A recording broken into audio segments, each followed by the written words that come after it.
Malediction's Embrace by Candice Morris. Chapter 1. The Fighter. Lynn straightened her back, holding her chin up high over her house's guest. She was finally 16. All her tests of strength and hours of grueling training had led to this moment. Not even her brother could ruin this for her. Looking over at one of the tables, she found Zoran staring at the threads of his white and silver cloak, an inverted image of her own plum-colored one, but with an added tension pulling at the corners of his mouth. His hands fiddled with the hem of his tunic, like they did whenever he was nervous or scared. A hush fell over the hall as her mother climbed the stair landing. Lynn pressed a hand against the bubbling anticipation in her gut, watching her mother raise her chalice high, silencing the crowd.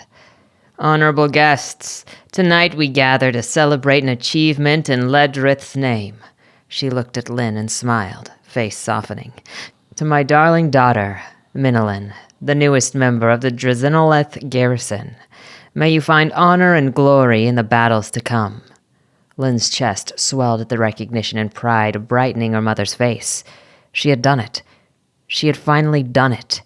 Cheers ran down the hall, resplendent with its arched ceiling and onyx pillars as her mother lowered the chalice to her lips and drew a long sip. Lynn returned the smile, relaxing her shoulders and exhaling a captive breath. A cough disrupted the cheers, then another, followed by rasping. Lynn looked up. Blue veined her mother's face, and as Lynn stared, she watched her mother drop the chalice. The cheers morphed into gasps. "Mother!" Lynn cried out, racing up the stairs. Her mother staggered back, collapsing on the landing, hands clawing her throat. "Somebody help!" Lynn shouted, kneeling at her mother's side. Her hands shook as she held the wheezing form, unable to do anything but watch the light fade from her eyes. Lynn swiveled around, searching the halls for her older brother from atop the stairs. There, at the round table, with a wine glass, a white and silver cloak hung on the back of a chair. Empty. Lynn blinked into the present. Years of searching for her brother had brought her to a dingy tavern far from home. Hunched over her mug of ale, she ignored the whispers and sidelong glances from other patrons, mostly fair-skinned humans. Even by candlelight, her purple skin stood out. "Did you see that?" A man leaned over to his friend, not bothering to lower his voice. "There's a Draver in here." His friend spat on the floor. "Filthy creatures. What's it doing in a decent establishment like this?" Lynn's fingers tightened around her mug, her pointed ears picking up every scornful word. She had lived among humans long enough to know what they thought of her kind, and she would outlive them for 100 years more. Still, she couldn't blame them for their prejudice, as her people had done little to earn the humans' trust over centuries of violent conquest. The first man laughed, a donkey's bray. "Up to no good as always, have you heard? Men, women, and children have gone missing in Fairwater Bay. I'll wager they're behind this, too. They have no place on the surface." Lynn slammed her mug into the table, the remaining ale sloshing over the sides. In a sweeping motion, she rose to her feet against the scraping floorboards. The tavern fell silent. She strode over to the two men who flinched, shrinking from her gaze, and leaned onto their table, keeping her voice level. "You two would make poor slaves for my kind, but excellent sacrifices for Ledrith. I won't be as kind next time." With that, she turned and strode out of the tavern and into the night. The whispers would start up again once she left, but they would remember her threat. For now, that would do. Lynn stalked down the cobblestone streets, going over their words as her anger cooled to a dull burn. Either the lead about Draverin in this town was false, or she'd been too late. Other Draverin on the surface. It couldn't be a coincidence. After 5 long years, she was finally close. Zoran. The name traipsed through her mind as it had every day since her mother's death. Lynn had vowed to avenge her, but she would see through it to the end. She hurried back to the tavern, shrugging off the damp chill of the night, mind focused on one thing only: the hunt. Rumors of strange occurrences trickled in about Fairwater Bay, nearly a week's journey to the west. Undead roaming the street, livestock going missing, odd cries in the dead of night. Exactly the sort of trouble Zoran would stir up. Lynn drew a deep breath. As long as the rumors ran, the trail remained fresh. She stroked the hilt of her sword. Zoran would soon regret the day that he crossed her. Circling back, she stood outside the tavern, waiting for the man with the rumors to come out. She examined the tavern's patrons as they exited, one by one. Being born deep underground, her keen eyes roved over their faces as if in broad daylight, and she kept her ears pricked for any bit of information that proved useful. A bawdy song filtered through the tavern's open door. The two men who had insulted her spilled out onto the street, grinning and reeking. She strode up to a man and seized him by the front of the shirt, slamming him against the wall. "You! What do you know about Fairwater Bay?" The man grunted and threw a punch. Lynn batted away his clumsy attempt and used a free hand to deliver a blow to his gut. He slumped over, winded. She asked again. "What do you— Get away from me!" Lynn tightened her grip, nails digging into the man's throat. He gasped for air, clawing at her hands. With a snarl, Lynn slammed him back against a wall. As his friend raised his fist to strike, Lynn swung her leg in an arc, her booted foot connecting with his knee. He crumpled to the ground with a grimace of pain, clutching his shattered kneecap. She swirled back around to the other man when a hand grabbed her wrist. "Whoa there, friend," a voice came. "No need for more violence tonight." Lynn wrenched her arm free and whirled around to face a speaker. A blonde woman with a feather tucked behind her ear stood before her, hand raised peaceably. "You can't just threaten to kill someone whenever you want information," she said. "You've ruined the atmosphere for my songs." Brushing her off, Lynn slid a hand down to wrap around the hilt of her sword. The man's eyes bulged as he glimpsed the weapon, a strangled sob catching in his throat. The woman stepped closer. "There are better ways to get what you need, ways that don't leave a trail of bodies behind you." Lynn bristled. "I don't need your advice." "You do if you want to find what you want before the city guards find you." She folded her arms, staring her down with equal stubbornness. Lynn opened her mouth to argue, then thought better of it. Going on a rampage through every town Zoran passed through only attracted unnecessary attention. Still, the thought of restraint left a bitter taste in her mouth. The woman raised a palm upward. "Look at it this way. The more goodwill you build, the more people will be willing to help you. And the more help you have, the sooner you'll find what you need." It was a fair point, one that she hated to acknowledge, but fair nonetheless. Lynn grunted, pulling her hand back. Her gaze flicked up. "Fine, but Leldrith help anyone who gets in my way." She turned on the man with a scowl, her red eyes boring into his. "I'm gonna ask you again, and this time I expect an answer. What do you know about Fairwater Bay?" The young man in worn leathers sputtered as he held his bruised head. "We've heard rumors, is all. Strange noises in the night, people going missing, and sightings of— Spit it out." Lynn's fingernails dug into her palms. "Purple-skinned elves," the man cried. "Like you, the rumors say that there are others of your kind prowling the streets at night. No one knows why they're here, but something isn't right in Fairwater Bay. That's the truth of it, I swear." Lynn gave him a hard stare. So it was true. More Dreyvaren had appeared on the surface. Her people lived in the hollows, shunning the world above. They didn't venture to human towns or skulk through city streets unless they were either exiled or on a key operative mission. Not a coincidence, then. It had to be Zoran. Or at the very least, Dreyvaren who knew Zoran. Lynn took a step back and swung her sword at the man, shaving off the hair on the top of his head. "If I find you've lied to me," she said, leaning in close, "I will drag you to the hollows myself and make you into a fine slave. Do you understand?" The woman raised her eyebrow. "And your goodwill?" Lynn huffed and fished out a copper piece, tossing it at his face. "For the haircut." The man flinched and scrambled out of her hold. "Fairwater Bay. That's where reports of the undead have been happening. I'll need to get my horse ready." Lynn bit the inside of her cheek. She had spent the last of her gold on food in getting here, leaving her with 2 silver pieces to her name, just enough to afford another night at the inn. Getting to Fairwater Bay was a priority, and all she had left to trade were favors. She swallowed her pride.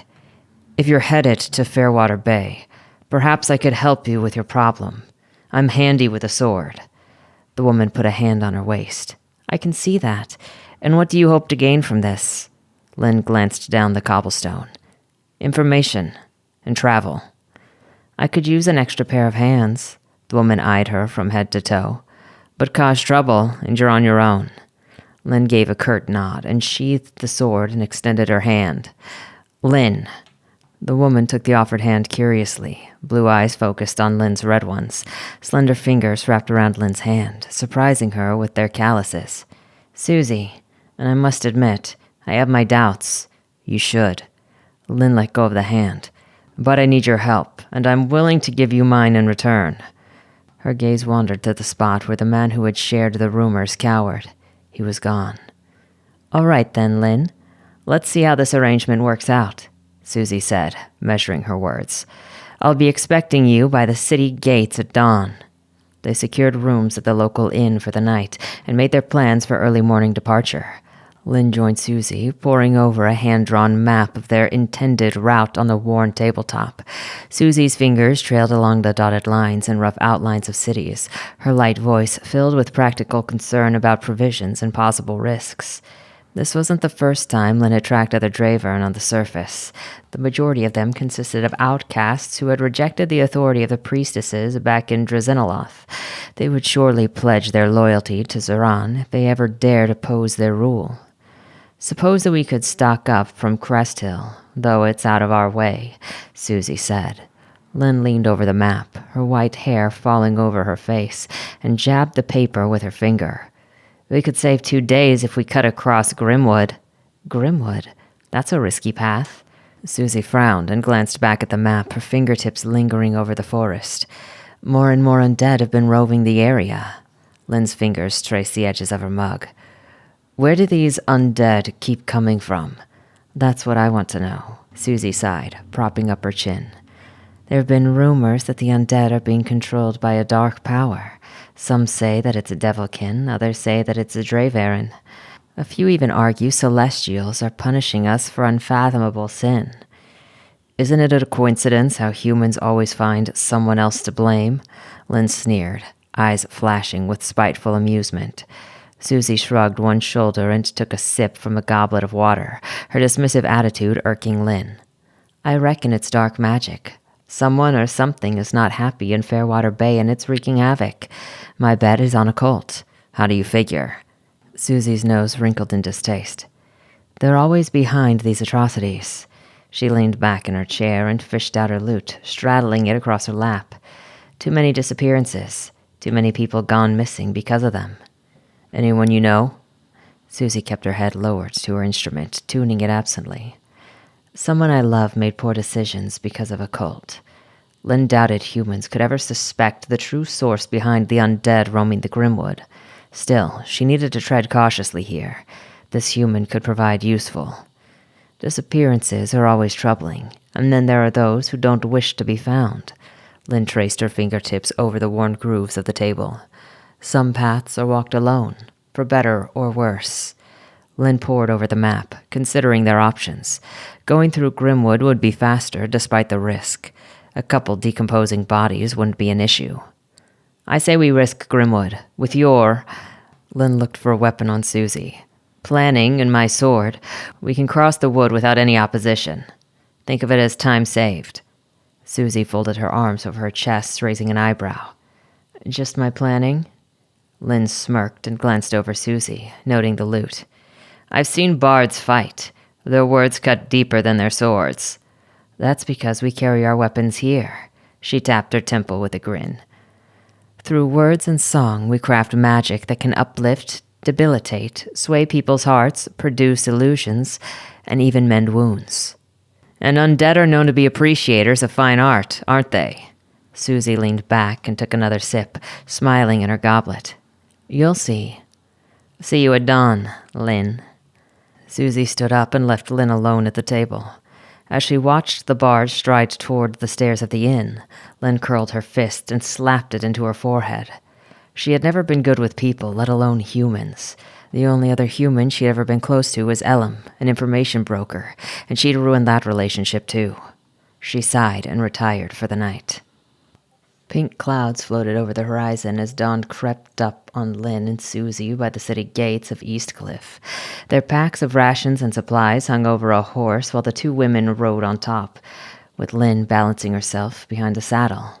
She grunted, her skin sensitive to the early morning rays. Dravern weren't made for such early rises. Lynn tightened the hood around her face and grimaced. And I really thought you had enough gold to cover 2 horses.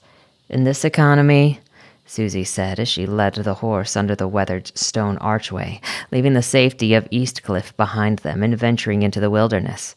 Besides, a shared hardship builds trust, they say. She grinned.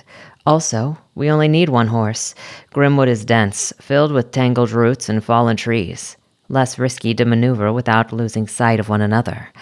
Lynn scoffed. Another one of your human wisdoms? The wisdom of the road. Susie steered the horse through the narrow trail. Hasn't failed me yet. The horse stumbled on a rock hidden in the tall grass, causing both women to jolt. Lynn steadied herself with a hand on Susie's shoulder before pulling it back, her lips pressed into a thin line. Sorry about that, Susie said, not turning to look at Lynn. Tricky terrain. Lynn folded her arms across her chest and settled deeper into the saddle. A silence fell between them, eating at the last of Susie's words. Hours passed before they arrived at the edge of the thick forest, Grimwood. The forest itself breathed all around them, rustling with lurking creatures. Steady and sure-footed, the horse ambled ahead, its breath puffing out gusts that fogged in its brisk air. The sun had long since vanished behind the elder trees, plunging them in grassy maze of shadows, while crows cawed above, hidden amongst the foliage. Susie crooned under her breath, a finger trailing over the strings of her lute to keep her fears at bay. Lynn squirmed behind her. Are you going to hum all day, or do you plan on leading us somewhere? Susie glanced over her shoulder at her. I can't help it if my music is more appealing than your brooding silence. Lynn frowned, but said nothing. She suspected the human was trying to provoke a reaction from her, and Lynn refused to give her the satisfaction. Instead, she gave a nominal grunt in response as she reached out and grabbed the reins from Susie and shifted to the front. The horse snorted, likely not used to sharing its master's attention. Are you nervous? Susie said, shifting to accommodate the elf to position herself behind her. Lynn tightened her grip on the reins, and they ventured deeper, her Dravern's sight allowing her to see through the darkness that humans found impenetrable. I don't get nervous. I get ready. Roots twisted under the horse's hooves, the leaves overhead rustling with brown veins of rot. The forest breathed, watching. Lynn narrowed her eyes at the conifers, ears pricked up at any sudden movements in the darkness. Susie chuckled. Fear and nervousness aren't weaknesses, you know. Lynn's neat, silver-white ponytail whipped around as she turned to face Susie. I never said they were. Susie bit her lip, taken aback by the sudden intensity of Lynn's gaze. Then she shrugged lightly. Just saying, we're not all stoic warriors like you Dravaren. Lynn frowned slightly, unsure of how to respond. She wasn't trying to be stoic or emotionless, despite what the humans seemed to think. Simply put, anger and vengeance were safer than trust and accountability. She remained silent, checking the dark forest for movements and picking out the underlying shadows thrown by tree trunks and twitching fronds. The horse's steady gait and Susie's occasional humming stirred the dead air. Lynn held up her hand. Quiet. Susie stopped mid-hum, glancing at Lynn with a creased brow. Lynn tensed, pointed ears pricking as she listened intently. There, a faint rustling up ahead, too deliberate to be wind. Her eyes caught a shift in the shadows, hulking silhouettes detaching from the deeper darkness. Lynn clicked her tongue. Ambush. She slid off the horse. The bard followed her lead, lute at the ready while Lynn drew her blade. Crouched low, she crept toward the source of the sound. Lynn's red eyes pierced the gloom, making out hunched figures stumbling out from the undergrowth, shrouded in inky darkness. Decaying flesh and detached jaws groaned as the creatures slogged forward. She lifted a hand, fingers splaying to signal Susie. 4. With trained grace, Lynn slipped through the underbrush into her target's direction. Susie hung back, clutching her lute tighter. Uttering a low tune, magic notes sparked from her fingertips and shrouded a golden glow around her instrument. From her hand sprang a dazzling array of colors that flew into the creature's eyes, blinding them. Lynn gave Susie a surprised but appreciative nod. The creatures snarled and screeched, clawing at the light in their eyes. Lynn gripped her blade and, sweeping in with targeted focus, struck the creature down. Blood sprayed up, staining the sword black. Not wasting any time, she lunged for a second beast with a forceful thrust. Its monstrous cries rung out through the forest as it fell, unlife draining from its form. The other two creatures swung wildly in their blindness, one charging at Susie, who was still casting her spell. Lynn charged forward, longsword cleaving through the air. In a moment of panic, Susie released a thunderous clap from her lute, electrifying and deafening all those around her. Lynn dropped to her knees, hands over bleeding ears. One of the creatures crept in their horse's direction. Pushing through the pain, Lynn lunged, catching the creature with a clean sweep of her sword and cutting through its exposed neck. Gurgling its last breath, it fell to the grass, painting it black with corrupted blood. The last creature stumbled forward, blindly reaching out and latching onto Lynn's arm, biting down into her flesh. A guttural snarl ripped through her throat as she shoved the creature back, its bulky figure staggering. Blood welled from the bite, spilling down her arm and staining the grass beneath her. With a snarl of her own, Lynn thrust the sword deep into the creature's chest, metal meeting bone ringing out into the forest. A shuddering twitch, then nothing. She withdrew her sword from its lifeless body and kicked it away, her arm flaring up in protest. The creature convulsed one last time before going limp. Susie scrambled over to her side, the dimming magic of her lute reflecting off the sheen of sweat on her brow. "Lynn." She placed her hand on her shoulder. Lynn jerked away, blood dripping from her clenched fist. "It's nothing," she said through clenched jaw, tearing off a piece of cloth from the hem of her tunic and wrapping it tightly around the wound. She rushed back to rifle through her supplies on the horse's back and returned to Lynn's side, herbs in hand. "Let me help." "What's that? Speak up. My ears are bleeding." Susie's face reddened. "Hush you," though the worry in her eyes undercut her scolding. "Your ears can be healed. That bite, though, might take a little while." She kneaded the herbs into a healing salve. Even as Susie applied the balm to her wound, Lynn's body relaxed ever so slightly. She wasn't comfortable yet. Not entirely, perhaps. But it was a start. "You weren't lying about the power of music," Lynn said. "I don't think I've ever seen anyone use a lute that way. Have you faced these undead before?" Susie glanced at her fingers working to secure the bandage around her arm. "Not these specifically, but similar. It's part of why I started looking into Astaroth's cult." She packed away the leftover herbs while keeping a wary eye on Lynn's bandaged wound. "You weren't so bad yourself." Another time, Lynn would ask about Astaroth when she wasn't exhausted. Once bandaged, she flexed her hand, wincing at the sharp pain shooting up her arm. There would be hell to pay later for whoever was behind the undead summonings, Astaroth or otherwise. As Susie finished up, Lynn eyed the surrounding forest again. No further undead shuffled forth from the undergrowth, yet the silence unnerved her now that her eardrums had ruptured and she could no longer rely on her hearing. She turned to Susie. "Let's take a short rest before we carry on." Susie raised a hand to Lynn's face. "Hold on, I can fix this." Lynn flinched as a warm energy seeped out from Susie's hand, mending ruptured tendons and eardrums. Once the healing was completed, Susie stowed away her lute and took a step back to sit down on a fallen log, legs trembling beneath her. Lynn sighed and sat on the ground.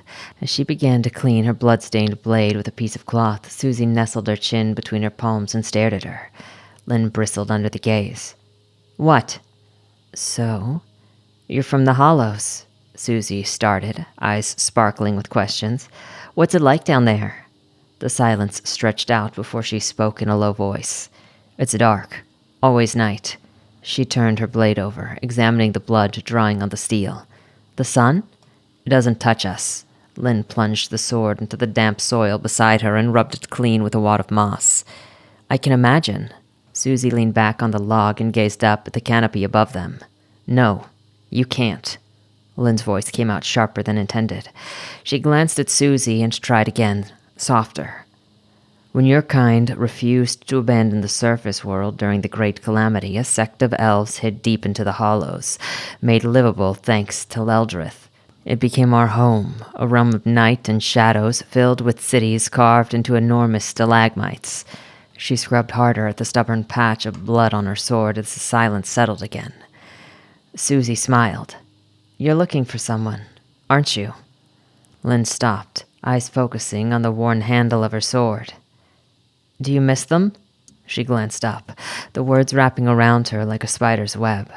The more she struggled against the question, the more she found herself thinking about it. "I don't know." Her hand clenched tighter on her sword, the worn grip pressing cold imprints into her skin. "He was my brother." Susie opened her mouth, but Lynn cut her off. "No, don't bother with your condolences. He's not dead. At least, not in the way you think." "But you said—" "I said what I said." Lynn slid her clean sword back into the sheath and stood up. The more questions Lynn asked, the more Susie wanted to ask her the same.